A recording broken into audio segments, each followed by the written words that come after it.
Nous sommes tous des alchimistes, transformant les éléments de notre conscience en la réalité que nous vivons. Nos pensées, ces étincelles d'énergie pure, sont les outils de ce grand atelier intérieur. Elles façonnent nos croyances, nos émotions, nos comportements, et par conséquent, le subconscient, notre existence cet océan immense et mystérieux qui renferme les mémoires de notre passé, les schémas répétitifs et les croyances les plus profondes, est le terrain fertile sur lequel nos pensées germent et se développent. Il agit comme un programme informatique, exécutant les instructions que nous lui avons inconsciemment données. Reprogrammer son subconscient, c'est donc réécrire le code source de notre réalité. Comment s'y prendre ? Prendre conscience de ses pensées. La première étape consiste à observer ses pensées sans jugement. Quelles sont les pensées récurrentes ? Sont-elles positives ou négatives ? Limitantes ou libératrices ? Identifier les croyances limitantes. Ces croyances, souvent héritées de notre éducation ou de nos expériences passées, nous empêchent d'atteindre notre plein potentiel. Il est essentiel de les reconnaître pour pouvoir les transformer. Remplacer les pensées négatives par des affirmations positives est un outil puissant.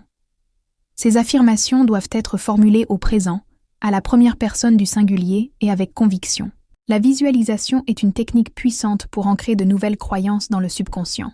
En visualisant ce que l'on désire, on envoie un message clair à notre esprit. La répétition. La répétition est la clé. Plus on répète une pensée ou une affirmation, plus elle s'enracine dans notre subconscient. Les émotions sont étroitement liées à nos pensées. En cultivant des émotions positives, on renforce les nouvelles croyances que l'on souhaite installer. L'action. La pensée seule ne suffit pas.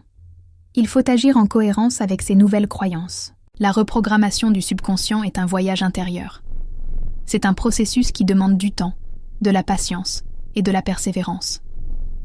Mais les résultats en valent la peine. En devenant le maître de nos pensées, nous devenons les créateurs de notre propre réalité. Quelques pistes de réflexion supplémentaires. La loi de l'attraction.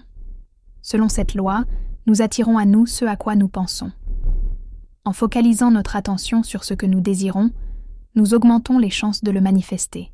Les mantras sont des phrases ou des mots répétés de manière rythmique pour modifier l'état mental. Les symboles peuvent être utilisés pour ancrer de nouvelles croyances dans notre subconscient. Je vous répète, nous sommes les architectes de notre propre vie.